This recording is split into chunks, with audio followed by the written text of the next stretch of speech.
Merci Jésus. De cette année 2020, que nous soyons toujours ensemble. Dis ça. Je veux qu'au cours de cette année, que nous nous retrouvons toujours ici, là même où tu es. Je veux que tu sois toujours là, avec moi, pour que nous continuions de partager la parole de Dieu, de continuer de partager notre foi, parce que nous croyons que nous sommes des frères et sœurs, nous croyons que nous sommes de la même famille, nous croyons que nous sommes de la même maison, et nous croyons que nous avons fait un bon choix d'être dans la maison de Dieu. Nous croyons que Dieu nous a conduits dans ces lieux. Nous sommes ensemble. Continue de dire quelque chose. Nous sommes ensemble. Moi, c'est la voix de ma foi qui me dit que Dieu a permis que nous soyons ensemble. Ce n'est pas ton choix, mais c'est le choix de Dieu. On ne choisit jamais sa famille. Tu fais partie de cette famille. Ce n'est pas parce que toi tu as choisi, mais c'est plutôt parce que Dieu l'a voulu ainsi. Ton Créateur, ton Dieu, ton Père, veut que tu sois ici, dans cette maison que nous nous retrouvions ici, le dimanche pour l'adorer. Alors, désormais, il va falloir que nous soyons tout le temps là. Tu m'entends? Parce que nous sommes de cette famille. Nous commençons par ces psaumes 144. J'espère que le micro continuera de me rendre un bon service pour que notre voix continue d'être bien audible à tout le monde ce matin, parce que Dieu nous a réservé encore des très très bonnes choses à partager ce matin. Le psaume 144 de David, oh c'est grand roi David, celui qui préfigure, qui a préfiguré l'avènement de Jésus. Oh, j'aime la parole de Dieu. David, qui avait aussi donné sa vie pour les saluts d'Israël. Rappelez-vous quand David était en face de Goliath, il était déjà mort, tué complètement, comme Jésus aussi avait donné ça. Quelqu'un comprend ce que je dis? Quand David avait donné, quand il sera en face de Goliath ce jour-là, il avait complètement donné sa vie pour les saluts d'Israël. Exactement comme Jésus, comme nous le savons, viendra à donner sa vie sur la croix. Oh, quelle préfiguration. 144, le psaume. Béni soit l'Éternel, mon rocher, qui exerce mes mains au combat. Mets-toi à la bataille, mon bienfaiteur et ma forteresse, ma haute retraite et mon libérateur.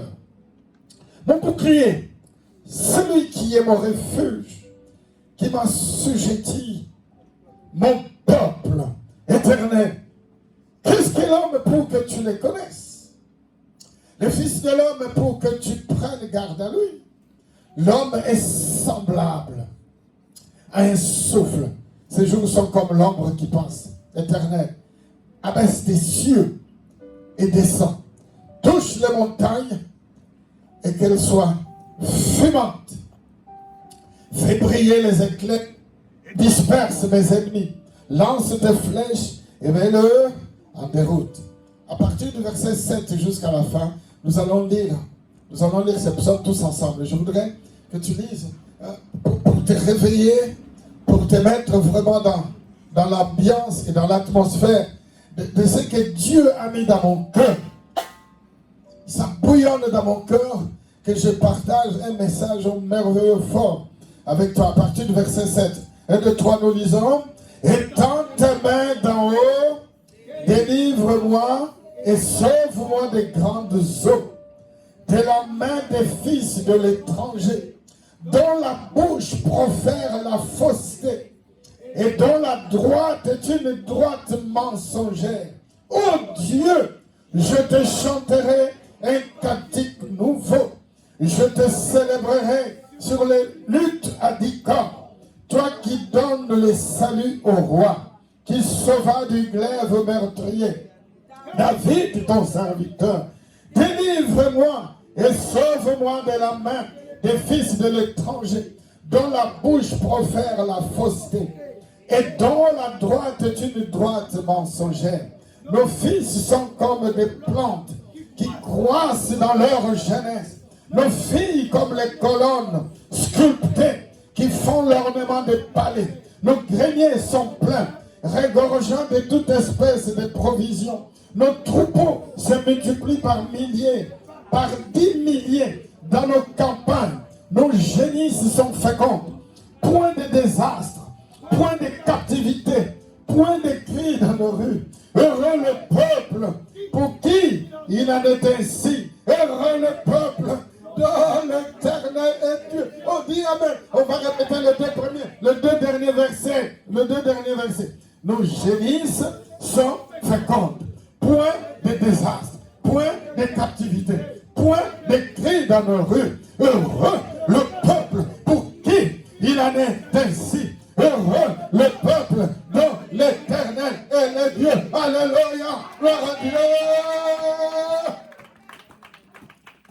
Ce peuple-là, c'est toi. Amen. Texte principal, nous allons lire. Psaume. Pas les psaumes.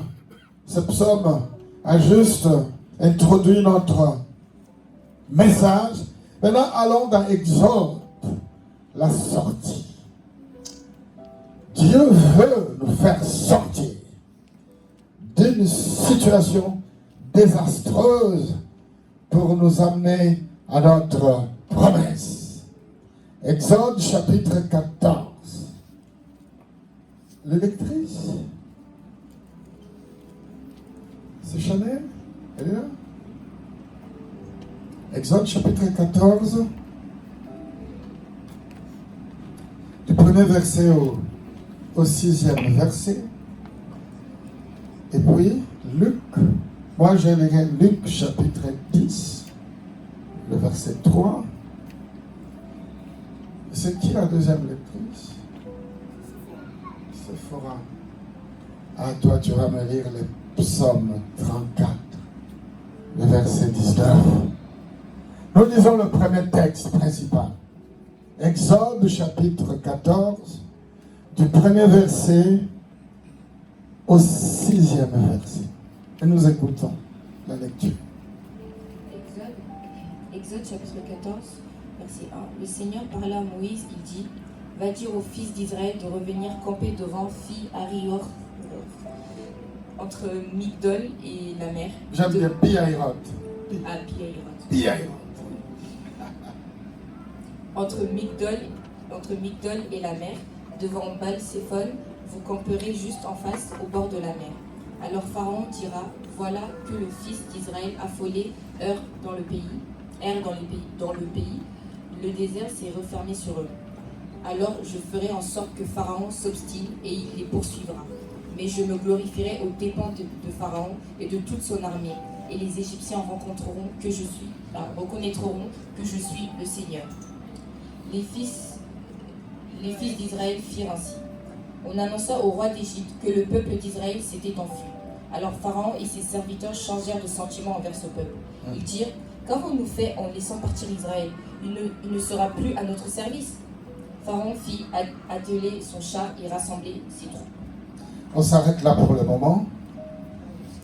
Je voudrais que tu lises, Sephora, le psaume 34, verset 19. Et puis moi, je vais lire le texte de Luc, chapitre 10. Je lis au nom de Jésus. L'Éternel est près de ceux qui ont le cœur brisé, et il sauve ceux dont l'esprit est abattu. Parole du Seigneur. Alléluia. Après cela, le Seigneur, je commence par le premier verset du chapitre 10 de Luc.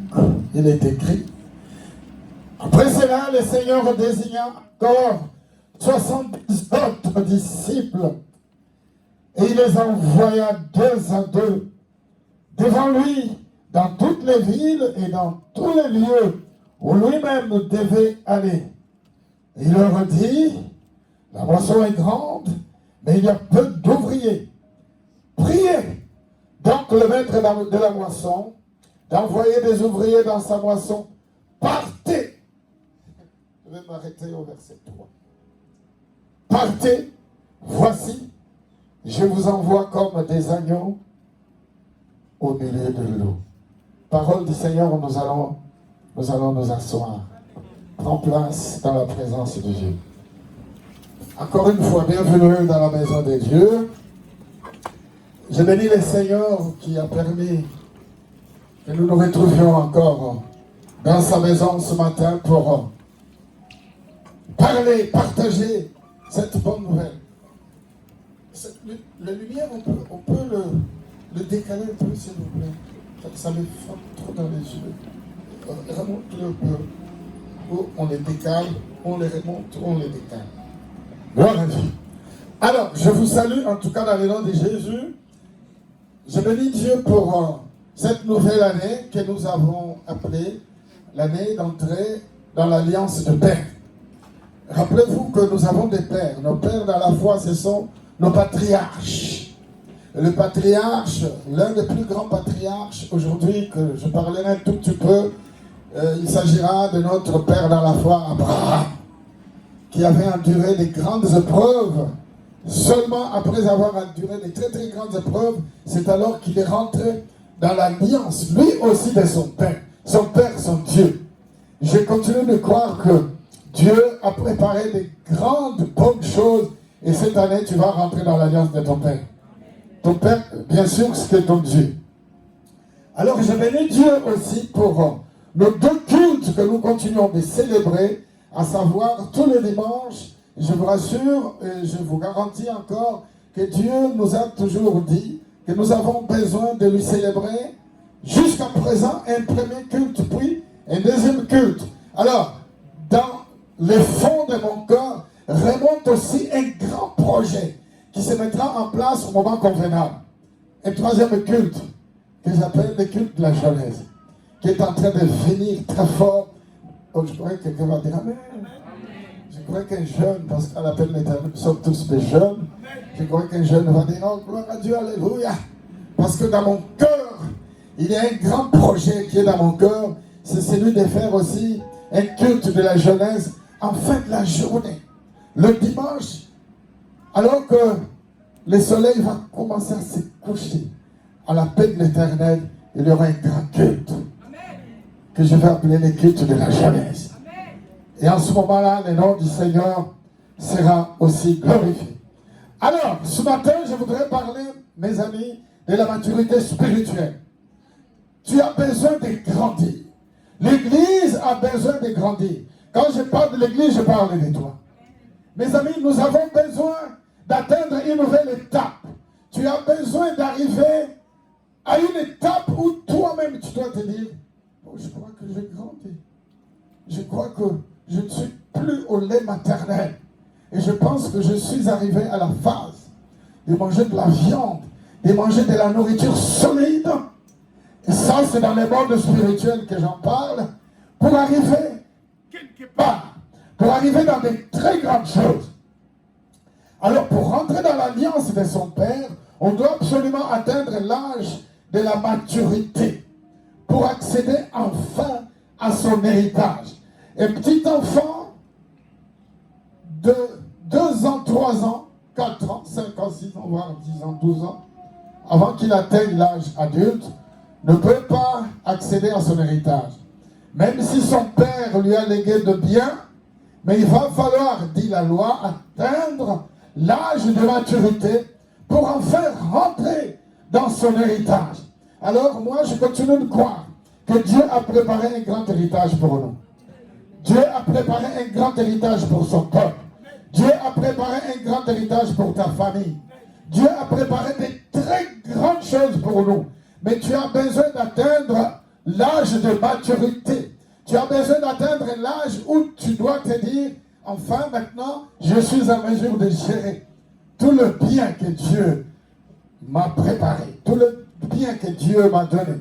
Alors pour Abraham, qui avait reçu la promesse à l'âge de 40 ans, Abraham avait l'âge de 40 ans dans le livre de Genèse chapitre 12, quand Dieu va parler à Abraham, il dira à l'époque, il ne s'appelait pas encore Abraham, mais il s'appelait Abram. Alors Dieu dira dans Genèse chapitre 12, Abraham, il lui dira, va-t'en de ton pays. Et quand tu vas accepter de quitter ton pays, ta patrie et ton peuple et tes parents, ta famille, là où tu iras, moi Dieu, je rendrai ton nom grand. En ce moment-là, Abraham n'avait que 40 ans. Mais l'accomplissement de ce que Dieu lui a dit va s'accomplir seulement plus tard. Quand il va connaître la circoncision, c'est alors qu'il va rentrer dans l'alliance de son père à l'âge de 90 ans. Quelqu'un s'est dit, alors moi je dois attendre 90 ans pour rentrer dans l'alliance de mon père. Moi je te dis que c'est aujourd'hui que Dieu veut te faire rentrer dans ton alliance. Tu n'attendras pas 90 ans pour rentrer dans ton héritage. C'est aujourd'hui que Dieu veut te faire rentrer dans ce qu'il a préparé pour toi. Rappelez-vous que même pour Jésus, notre Seigneur, notre Sauveur, qui est notre modèle d'homme le plus parfait, même pour Jésus, le roi des rois, notre Seigneur et notre Sauveur, il a failli attendre, mes amis, qu'il atteigne 30 ans. C'est alors que Jésus va se faire baptiser dans les Jourdains par Jean-Baptiste à l'âge de 30 ans, qu'il va aussi, lui, rentrer dans son ministère. Peut-être quelqu'un se dit, alors moi aussi je dois attendre plusieurs années pour rentrer dans le plan de Dieu, pour rentrer dans mon alliance, dans l'alliance de mon Père. Non, moi je t'annonce la plus bonne grande nouvelle que je t'annonce. Aujourd'hui même, Dieu veut te faire rentrer. Tu ne vas pas attendre 50 ans, 40 ans, 30 ans. Aujourd'hui même, si tu as compris, si tu aurais compris, si tu comprends ce que Dieu veut t'annoncer, mon ami, Dieu va te faire rentrer aussi. Je suis en train de te préparer pour t'annoncer quelque chose de très costaud, de très important, qui va complètement bénir et révolutionner ta vie dans les bons sens et dans les mondes spirituels. Mes amis, aujourd'hui, Dieu accomplit son alliance au travers de ses ennemis. J'ai envie de dire quoi? Abraham, il a attendu 50 ans pour rentrer dans l'alliance de son Père, son Dieu. Autrefois, suis-moi bien, autrefois Dieu a toujours parlé au travers des prophètes. C'est-à-dire Dieu parlait par exemple au travers du prophète Moïse pour annoncer le message à son peuple d'Israël. Autrefois Dieu parlait au travers des prophètes. Dieu parlait au travers de la bouche du prophète Élie, du prophète Élisée, du prophète Ésaïe et tous les autres prophètes que nous pouvons énumérer. Mais aujourd'hui, Dieu nous parle au travers de son Fils Jésus. Dieu nous parle au jour d'aujourd'hui par Jésus. Mais peut-être toi tu te dis, mais Jésus on ne le voit pas. Aujourd'hui Dieu nous parle au travers de ses ennemis. Si vous voulez aller lire le livre d'Hébreux chapitre 1, à partir du premier verset, tu verras que Dieu dit, autrefois Dieu parlait à son peuple au travers des prophètes, mais aujourd'hui, Dieu nous parle au travers de son Fils Jésus. Et Jésus, au travers de notre apôtre Paul, parlera dans le livre d'Éphésiens chapitre 4, le verset 11, et il dit, Dieu a donné aux uns comme pasteurs, aux uns comme docteurs, aux autres comme prophètes. Il a donné 5 ministères. C'est-à-dire que Dieu aujourd'hui nous bénit au travers de ses élus, ses serviteurs et ses servantes. Qu'il a conclu l'alliance. Et quand Dieu a conclu son alliance avec ses serviteurs, qu'il établit et qu'il loin, Dieu nous bénit au travers de ses serviteurs et des servantes. C'est pour vous dire que dans l'alliance que Dieu a conclue ici, dans cette maison, dans ce lieu où nous nous trouverons, Dieu a mis à moi ta bénédiction. Et moi, j'arrive ici, je te donne ta bénédiction. Pas demain. Tu n'auras pas à attendre 40 ans, 30 ans pour rentrer dans ton alliance. Il suffit que tu comprennes ce que Dieu veut faire. Si tu comprends ce message, aujourd'hui, ta vie ne sera plus jamais la même. Quelqu'un dit amen avec moi? Alors, permettez-moi de définir un peu c'est quoi la maturité. Parce qu'aujourd'hui, je parle de la maturité. Rappelez-vous que pour ceux qui étaient à la réunion des ouvriers, j'ai parlé de la responsabilité. La responsabilité veut tout simplement dire chacune d'entre nous doit être garant de ses actes. Quand on accepte le baptême par immersion, quand nous acceptons la parole de Dieu, quand nous venons ici, qu'on écoute la parole et que cette parole impacte notre vie et que nous prenions la ferme décision libre de se dire, moi je me fais baptiser dans les eaux de baptême, je prends mon baptême, à partir de ce moment-là, tu rentres dans l'alliance de ton Père. Et c'est pour la vie. Les déclarations que tous ceux qui se font baptiser font et disent, je me fais baptiser parce que j'ai entendu la parole de Dieu, parce que j'ai compris, et je me fais baptiser pour la vie. On se fait baptiser pour la vie. On rentre dans l'alliance de son Père parce qu'on a entendu la parole de Dieu. On s'est fait baptiser. On scelle son alliance avec Dieu à partir du moment où on s'est fait baptiser. Alors, désormais, quand on s'est fait baptiser, on doit grandir dans la vie. Il faut absolument que tu grandisses, spirituellement parlant. Alors, c'est quoi la maturité? La maturité, mes amis, c'est un état de l'esprit. C'est l'état d'un talent qui est parvenu à la plénitude de son développement.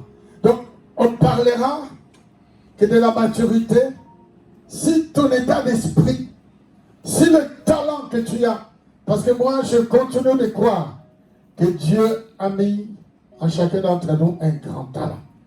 Sinon 2 talents, sinon plusieurs talents. Dieu a déposé en nous des grandes compétences. Mais alors, ces compétences doivent arriver à sa maturité. Exactement comme un fruit. Une mangue ne peut pas être mangée si cette mangue n'arrive pas à sa maturité. Dieu a déposé en chacun d'entre nous des talents. Mais il va falloir que ce talent arrive à sa maturité pour que ce talent soit mis au service de l'Église de Dieu. Et à ce moment-là, on parlera de la maturité. Une deuxième définition qui m'intéresse aussi, c'est celle-ci. C'est quoi la maturité? La maturité, c'est une sûreté dans le domaine du jugement, de la réflexion. Quand on dit quelqu'un est mature, c'est quelqu'un qui est sûr de ce qu'il fait. Je voudrais ce matin, bien aimé, que tu sois sûr de ton salut. Que tu sois sûr que le Seigneur t'a appelé pour ton salut. Non seulement pour ton salut, mais pour le salut aussi des autres.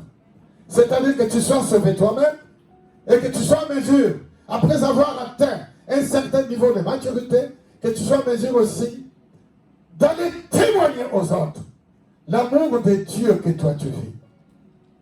Je voudrais voir demain des personnes qui s'élèvent et qui disent, moi j'ai besoin d'atteindre ma maturité. J'ai besoin de grandir. Écoute une dernière définition que j'ai retrouvée. La maturité, c'est aussi la caractéristique d'un écosystème ayant atteint un état d'équilibre. Quelqu'un qui est mature, c'est quelqu'un qui est complètement équilibré. Quelqu'un qui ne peut pas être trompé par quoi que ce soit. Quelqu'un qui ne bouge pas. Tu m'entends toujours? On va revenir dans le texte. Luc. Le texte de Luc, chapitre 10, le verset 3 que nous avons lu. Jésus va encore désigner 70 disciples. Et qu'il va envoyer. Et il va les envoyer 2 à 2. Sauf que quand Jésus va envoyer ses disciples, il va leur dire, je vous envoie comme des brebis au milieu de l'eau. C'est-à-dire que la mission, elle était bel et bien là. C'est d'annoncer la bonne nouvelle. Mais Jésus leur dit que la mission ne sera pas du tout facile. Mais ce qui est merveilleux, c'est de savoir que non seulement Jésus leur annonce qu'ils auront des moments difficiles pour accomplir la mission, mais lui-même, il promet qu'il serait avec eux. C'est-à-dire que peu importe les moments difficiles qu'ils pourraient rencontrer tout au long de l'accomplissement de la mission, lui-même, le lion de la tribu de Juda, serait présent au milieu d'eux. Voilà, bien aimé, ce qui me réjouit. Même si les moments sont difficiles devant nous, sachant que le lion de la tribu de Juda, le Dieu Tout-Puissant, nous a donné la promesse. Et comme il nous a donné la promesse d'aller et d'arriver quelque part, nous arriverons.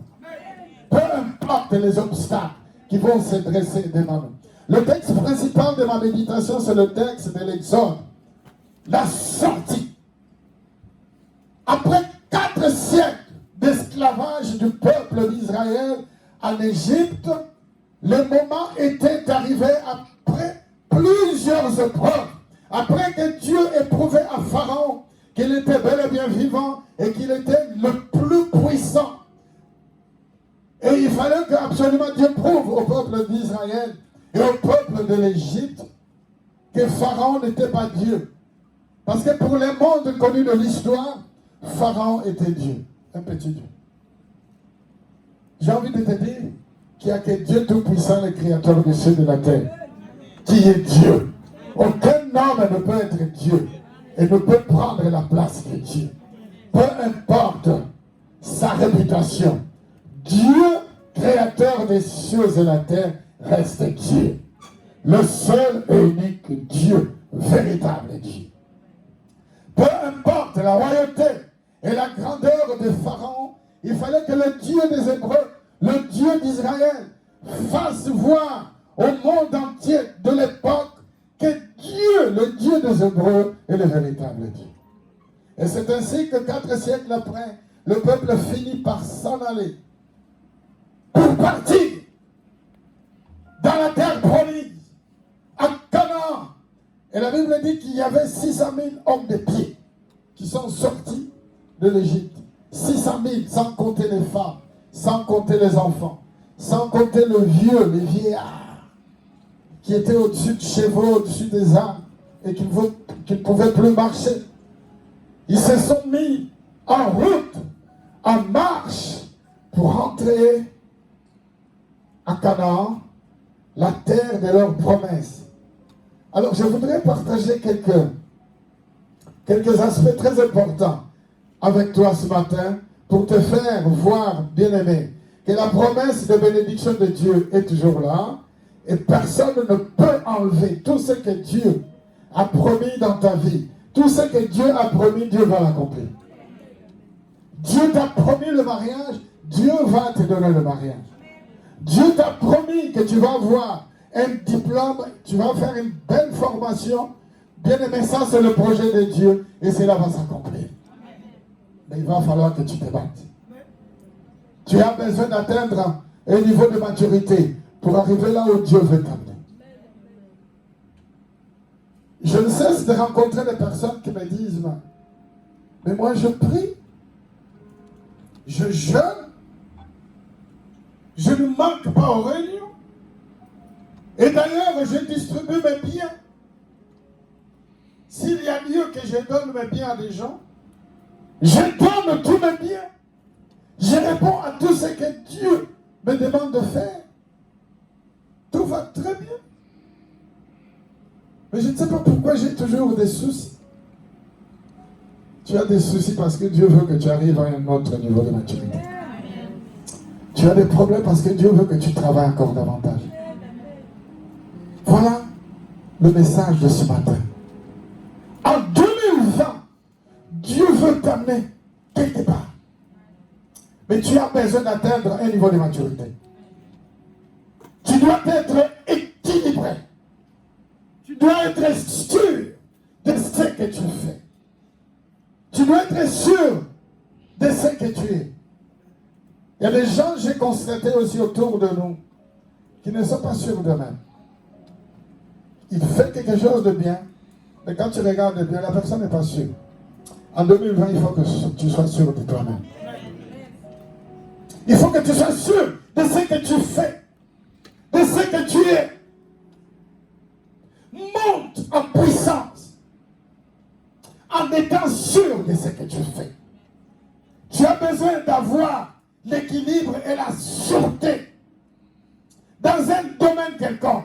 Il faut que tu sois capable d'apporter le bon jugement quand il y a un problème, quand il y a une situation. Ne tergiverse pas pour quoi que ce soit. Il faut que tu aies tes 2 pieds sur terre. Si tu m'entends toujours, lève un peu la main et dis Amen. Amen.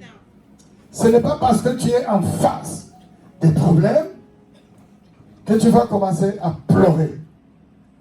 pour n'importe quoi. Il faut que tu regardes devant toi.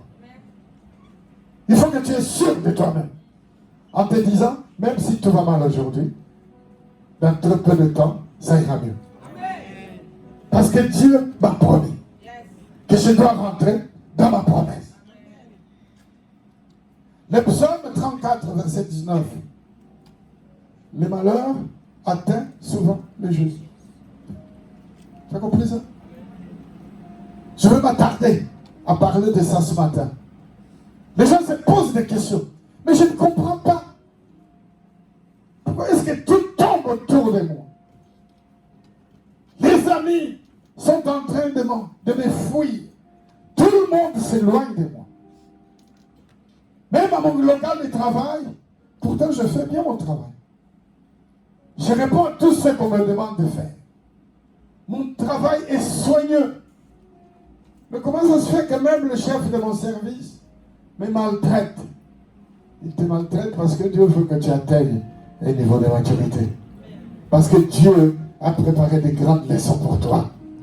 Le malheur atteint souvent les justes. Mais ce qui est bien, c'est la fin du texte. Mais de tous, Dieu lui en délivre. Le malheur atteint que les justes. Luc chapitre 2. Ce matin, je me suis dit, je vais lire beaucoup de textes pour préparer le peuple. Ne pas rester toujours à se dire, pourquoi moi j'ai toujours des problèmes? Tu as toujours des problèmes parce que Dieu veut te bénir.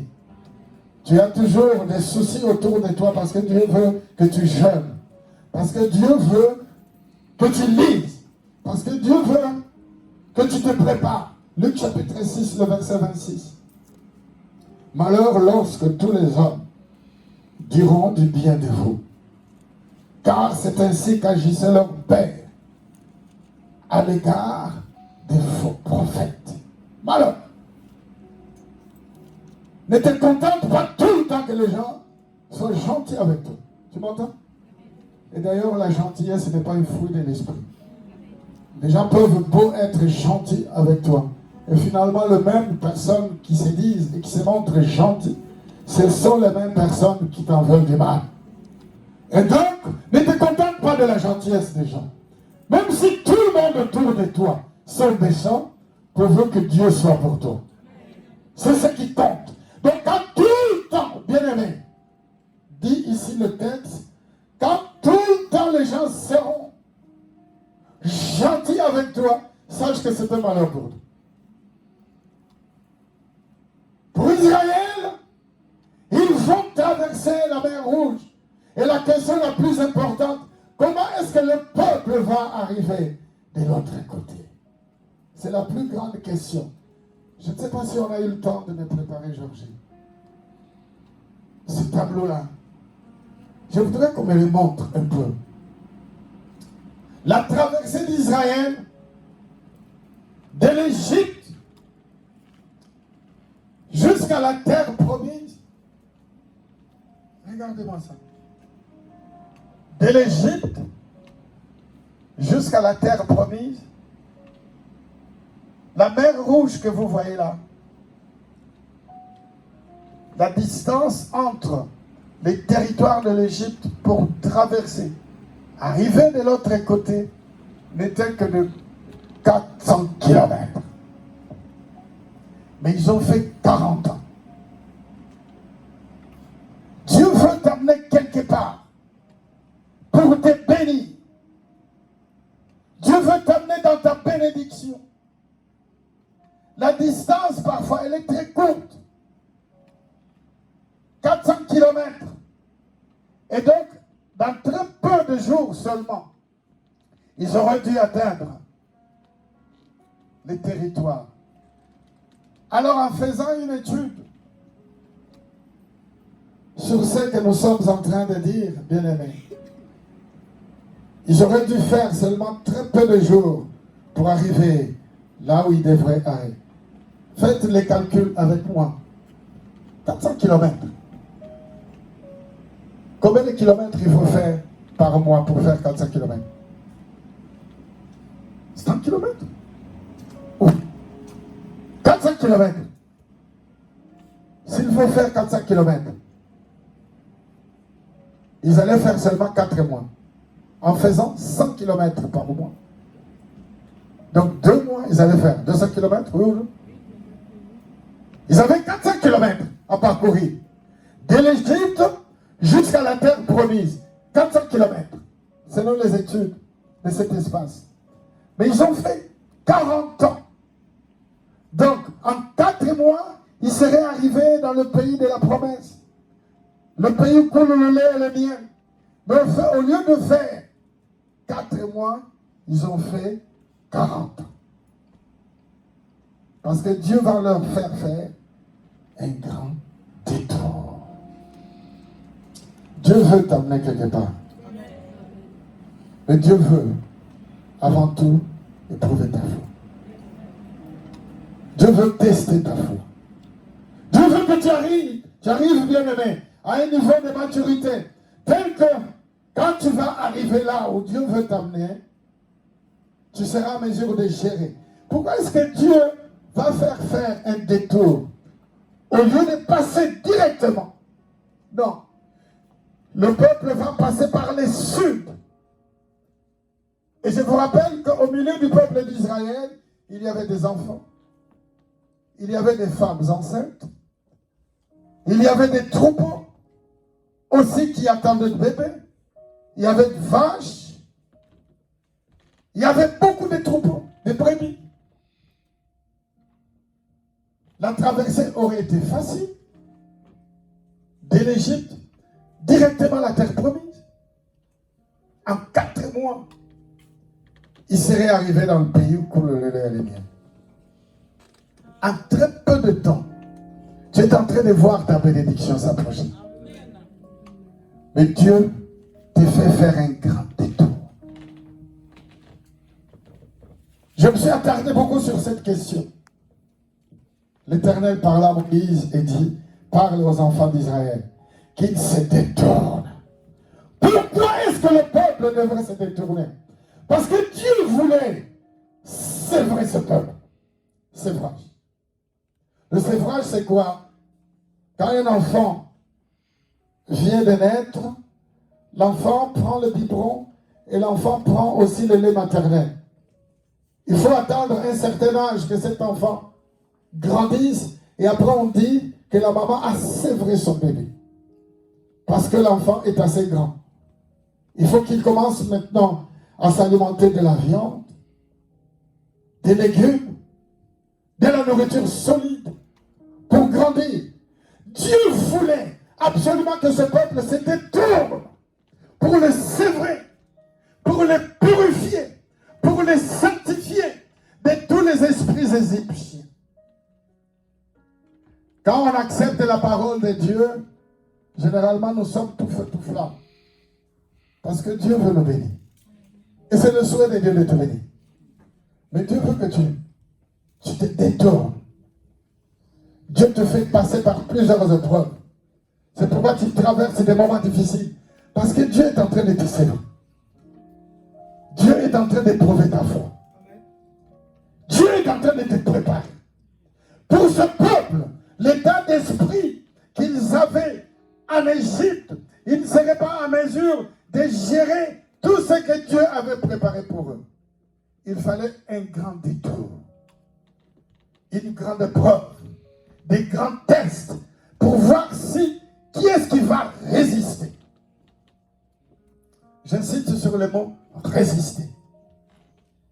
Et ce matin, je pose la question, qui est-ce qui est capable de résister aux grandes épreuves que Dieu est en train de mettre devant toi?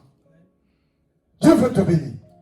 Moi, je les comprends et je les crois très profondément que Dieu a préparé un grand ministère pour toi. Tu vas servir Dieu. Je le crois très profondément, bien-aimé, que tu vas devenir propriétaire des grandes richesses. C'est le souhait de Dieu. Mais Dieu veut avant tout prouver ta foi. Est-ce que tu seras en mesure de bien gérer ce bien?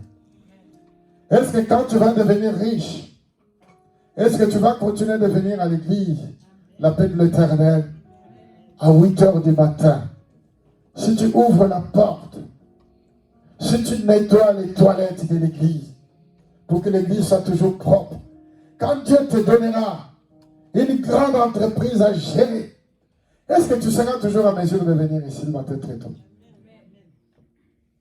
J'ai prié il y a quelque temps pour un homme qui dormait dans sa voiture parce que sa femme l'avait chassé.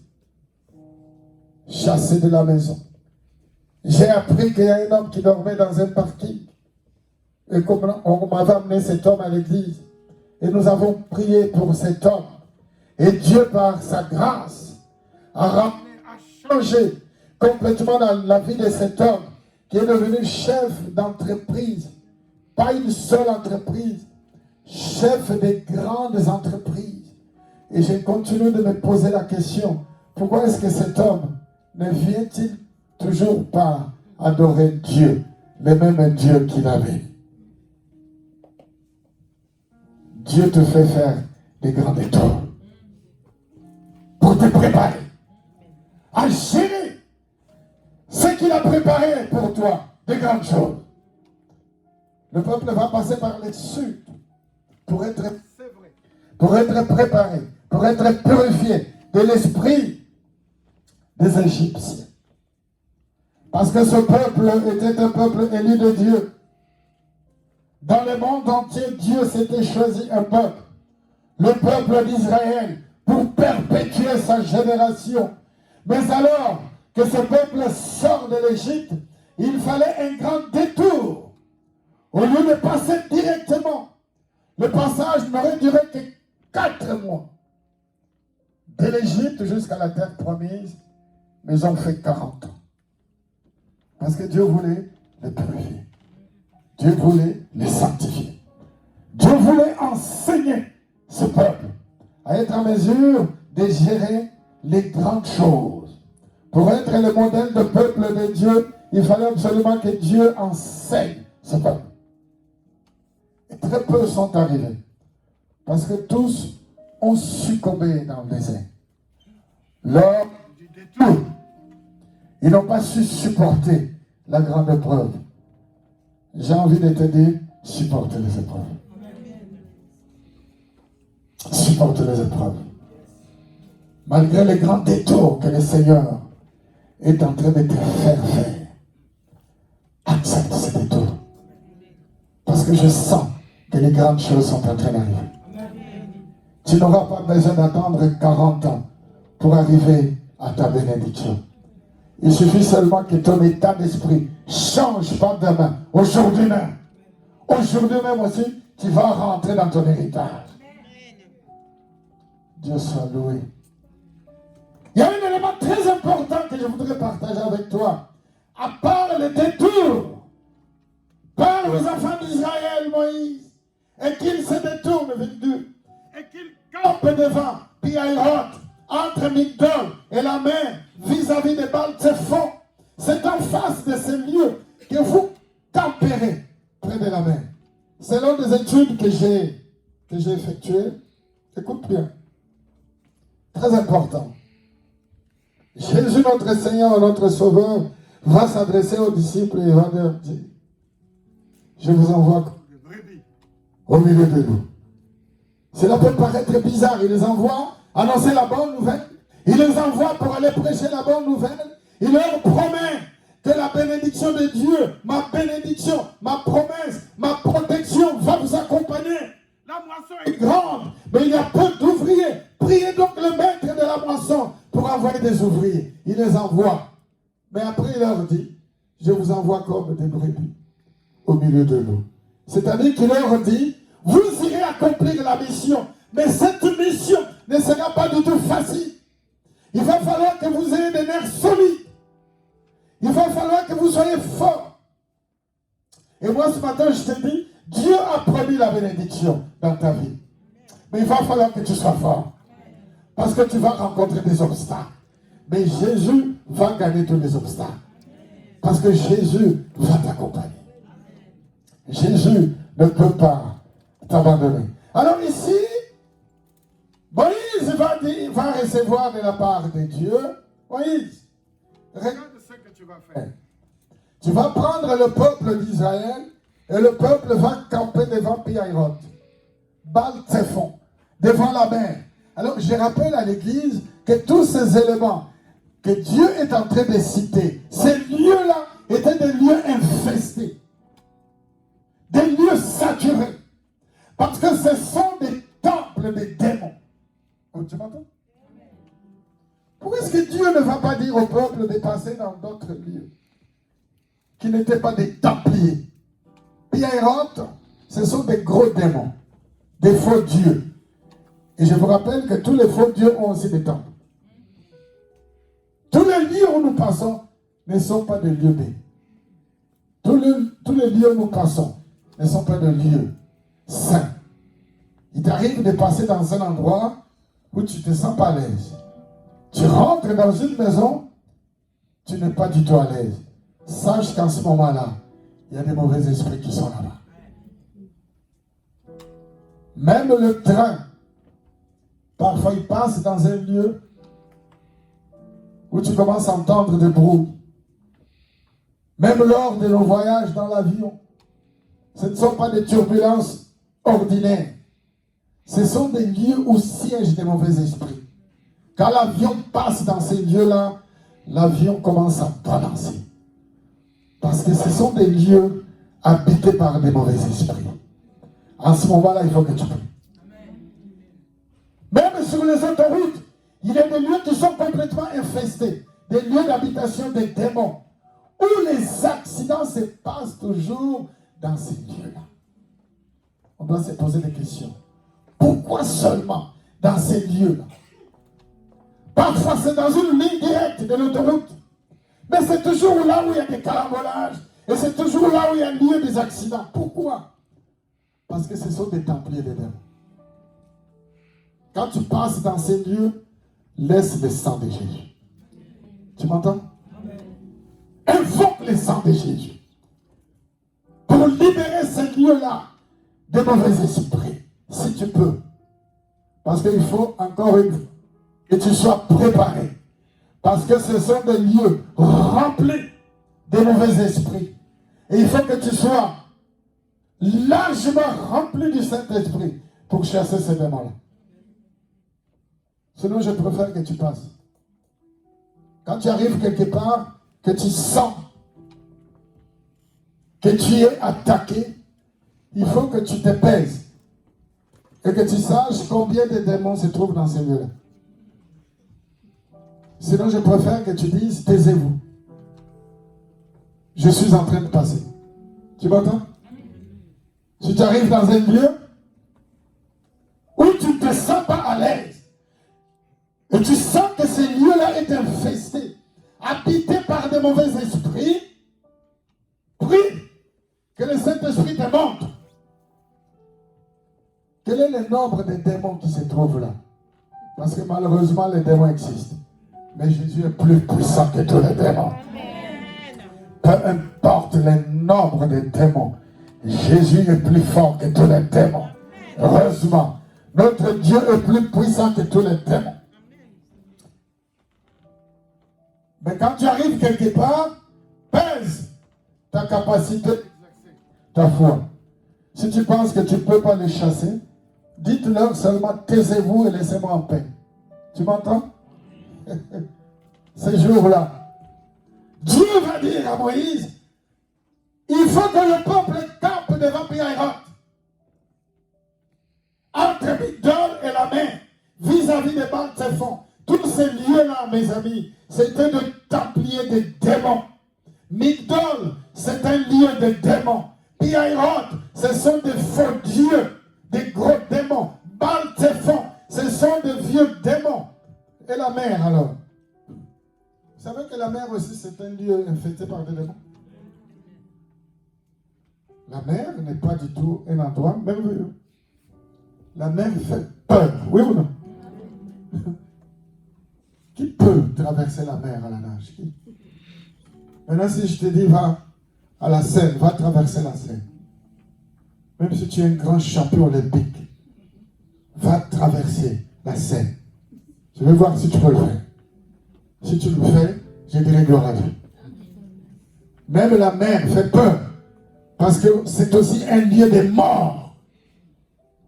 Quand tu es dans un bateau, il faut que tu pries en te disant, il va falloir que j'arrive de l'autre côté. Donc tout ce que nous voyons là, bien aimés, c'était des dangers imminents pour le peuple de Dieu. Et Dieu va dire à Moïse, Moïse, prends tout le peuple et que le peuple campe près de la mer. Mais à Pi-Hahiroth, entre Baal-Tzephon, c'est en face de ces lieux que vous camperez près de la mort. C'est pour dire, bien aimé, Dieu lui-même expose son peuple. Tu m'entends? Dieu expose ce peuple pour éprouver ce peuple. Pourquoi Dieu ne met pas ce peuple dans un autre endroit pour camper? Mais Dieu va lui faire camper son peuple avant la traversée dans des lieux infestés. Parce que Dieu voulait prouver la foi de Dieu voulait préparer le peuple. Dieu est en train de te préparer à des grandes choses. Mais il va falloir que tu traverses des épreuves, des moments très difficiles. Et c'est en ce moment-là, si tu arrives de vaincre tous les obstacles, c'est là où Dieu va ramener la bénédiction dans ta vie. Je voudrais que quelqu'un comprenne ce message ce matin. La maturité, bien aimée, c'est la sûreté dans un monde, dans un domaine du jugement, un domaine de la réflexion. Il faut que tu sois en mesure de te dire, qu'est-ce qui m'arrive? Je dois trouver la solution. Toi, tu n'es pas un problème, tu es une solution. À l'église, quand il y a des problèmes, toi, tu dois être la solution au problème. Tu ne dois pas être des problèmes dans l'église, mais tu dois apporter des solutions à l'église. Quelqu'un dit Amen. Il est très important que nous comprenions, bien-aimés, pour que Dieu accomplisse son alliance dans la vie de son peuple, il faut que tu traverses des moments très difficiles. Pourquoi tu dois traverser ces moments difficiles? Parce que Dieu veut prouver ta foi. Ecclésiaste chapitre 1, que je voudrais encore lire. J'ai eu à cœur de lire plusieurs textes au cours de ce premier culte, parce que je veux que tu comprennes que la bénédiction de Dieu, bien-aimé, ne viendra pas comme ça. Là où Dieu veut t'amener, des grandes choses ne viendront jamais comme ça en cliquant les doigts si tu ne traverses pas des moments ô combien difficiles. Ecclésiaste chapitre 1, le verset 17, quand j'ai lu, verset 17 et verset 18, quand j'ai lu ce texte, moi-même j'étais choqué. J'ai dit, comment cela est-il possible? L'Ecclésiaste, c'est qui? C'est Salomon, le fils de David, qui avait remplacé son père à la royauté, l'homme le plus sage que le monde ne connaîtra jamais. Et il écrit ici, verset 17, j'ai appliqué mon cœur à connaître la sagesse, et à connaître la sottise et la folie. J'ai compris que cela aussi, c'est la poursuite du vent. C'est-à-dire, c'est aussi de la vanité. Verset 18. Car avec beaucoup de sagesse, on a beaucoup de chagrin. Et celui qui augmente sa science, augmente sa douleur. Plus tu vas monter en bénédiction, plus tu vas monter aussi en poursuite des démons. La personne a compris. Plus tu seras béni, plus tu seras persécuté. Plus tu vas atteindre des objectifs, plus tu auras encore des soucis. Plus tu prétends faire des grandes choses, sache, c'est plus aussi que tu vas commencer à être persécuté. Et à ce moment-là, que faire? Il faut prier. Il faut trouver. Tu m'entends? Il faut chercher la face de Dieu. Il faut que tu acceptes d'être critiqué. Il faut que tu acceptes qu'on t'injurie, qu'on t'insulte. Ce n'est pas parce que tu fais de bonnes choses que tu ne seras pas persécuté. J'ai été choqué et bouleversé en lisant ce texte. Car avec beaucoup de sagesse, on a beaucoup de chagrin. Salomon se rend compte, il était l'homme le plus sage, il appliquait sa science, il appliquait toute son intelligence à diriger le peuple d'Israël. Et je me rappelle que les travaux que Salomon a fait faire à Israël, depuis cette époque jusqu'à aujourd'hui. Et c'est Salomon qui a transporté l'eau du Jourdain jusque dans le terre, alors que le peuple d'Israël, la terre d'Israël, est une terre désertique. Aujourd'hui, Israël produit les meilleurs fruits au monde. Et ces travaux ont été faits par qui? Par Salomon. Il a transporté l'eau. Il était un roi bâtisseur. Les travaux que Salomon a faits depuis cette époque jusqu'à aujourd'hui sont encore là, en Israël.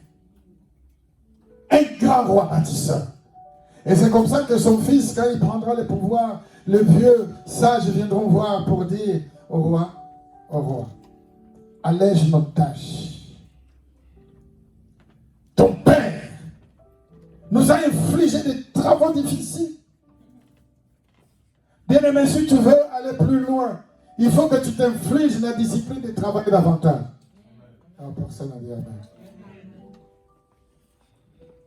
Personne ne veut être persécuté. Personne ne veut avoir des problèmes.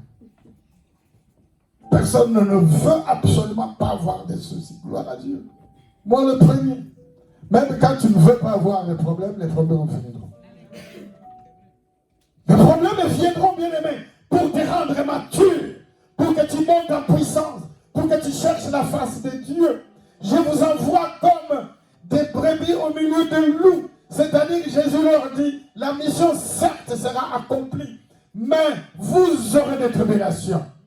Mais moi, Jésus, j'ai vaincu le monde. Au cours de cette année, Dieu va te bénir. Dieu va t'amener beaucoup plus loin. Mais sache que ça ne sera pas du tout facile. Et je vous informe, et je vous rassure que même pour rentrer dans le royaume des cieux, le royaume des cieux ne sera pas présenté dans un plateau d'or. Il va falloir que nous travaillions, et nous travaillons encore davantage, pour notre propre salut et pour le salut des autres. Ne tombe pas pour tout et pour rien. Plutôt, tu as besoin de travailler davantage. Le malheur n'atteint que les justes, mais tous, Dieu leur en délivre. Dans ce texte d'Exode chapitre 1, le peuple va faire un grand détour. Dieu va faire un grand détour à son peuple. Parce que Dieu voulait que ce peuple soit préparé à des grandes choses et que ce peuple soit à mesure de gérer désormais toutes les grandes bénédictions. Porter le nom d'Israël n'est pas une mince affaire. Être un enfant de Dieu bien-aimé demande d'assumer une lourde et énorme responsabilité pour son salut et pour le salut des autres. Ton témoignage doit servir de salut pour les autres. Mais pour préserver ton salut, tu as besoin de payer le prix. Tu as besoin d'atteindre la maturité. Tu as besoin de devenir grand. Ne tombe pas et ne tergiverse pas devant une toute petite preuve. Même devant des faux brouillis, ne tombe pas. Tu m'entends? À l'église, même quand il y a des vrais brouilles, reste à ta place. Tiens bon. Et c'est comme ça que Dieu va te donner le ministère. Et c'est comme ça que Dieu va t'accorder la grande bénédiction. Parce que Dieu aura dit, ça c'est un enfant mature. Ça c'est un serviteur, une servante mature, capable de gérer même des situations difficiles. Quand Israël était devant la mer Rouge, la situation était très difficile à gérer. Qui va supporter? Qui? Le peuple va vouloir lapider Moïse. Moïse, tout allait bien quand nous étions en Égypte. Pourquoi tu ne nous as pas laissé manger les concombres, manger la viande, manger les poissons? Tout allait très bien. Tu nous as amenés ici dans ces lieux afin de nous faire perdre. Et c'est en ce moment-là que Moïse va répondre, gardez silence. C'est là où je veux m'arrêter. Garde silence. Même quand tout va mal, garde silence. Travaille. Cherche Dieu. Jeûne. Travaille. Prie. Trouve des solutions. C'est toi qui dois trouver des solutions, bien-aimé. Et c'est comme ça que Dieu va t'amener loin. Même pour les disciples, c'était une grande preuve qu'ils aient annoncé la parole de Dieu. Quand ils ont annoncé la parole, quand ils ont chassé les démons, quand ils ont baptisé des gens, quand ils ont purifié les lépreux, ils ont connu aussi des moments difficiles. Et quand ils sont rentrés auprès de Jésus, ils vont dire, Seigneur, tout va bien. Nous avons chassé les démons. Mais le Seigneur leur dira, ne vous réjouissez pas que les esprits vous soient soumis. C'est pour dire, préparez-vous encore davantage. Le travail qui vous attend est un grand travail. Le boulot que vous avez à faire est un grand boulot. Préparez-vous d'aller encore beaucoup plus loin. Ne vous limitez pas seulement à ce que vous avez vu. Et ce matin, j'ai envie de m'arrêter là. Bien-aimé, ne t'arrête pas seulement à ce que tu as déjà vu. Cherche encore Dieu davantage. Même si les obstacles se dressent devant toi, sache que Dieu va intervenir. Nous nous levons et nous allons prier.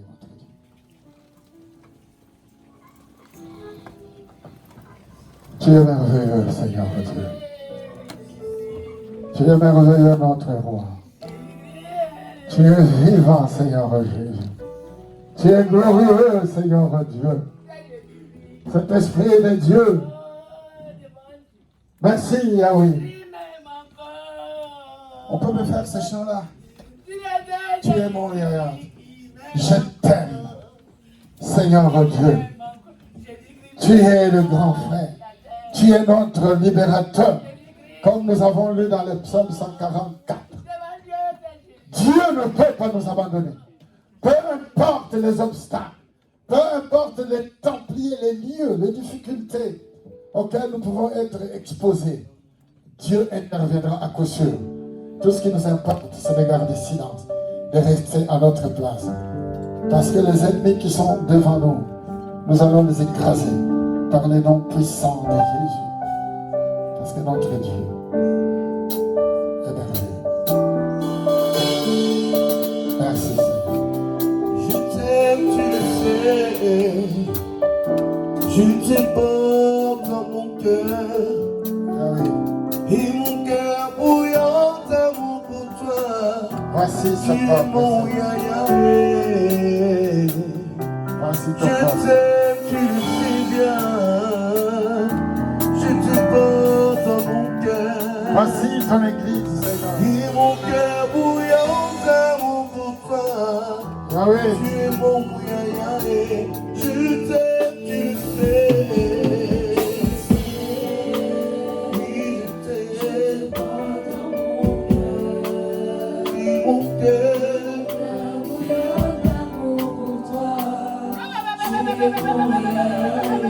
Tu t'aimes, tu le sais. Oh, et mon cœur.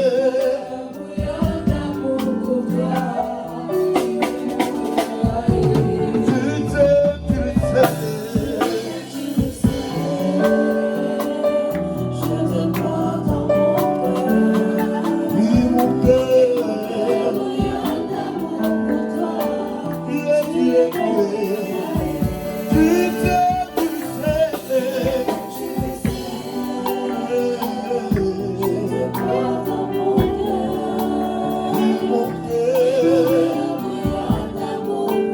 Tu es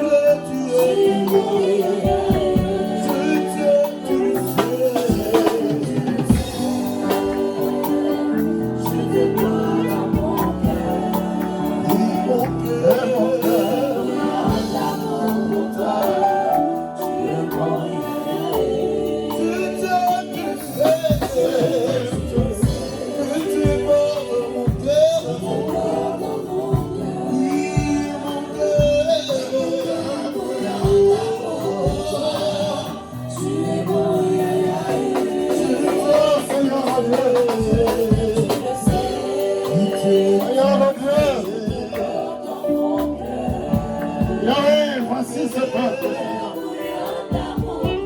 Seigneur, voici la paix de l'Éternel. Mon Dieu est mon roi. Seigneur Dieu, voici ce peuple. Lève ta main, bien-aimé, je vais prier. je sens dans le cœur de ce peuple.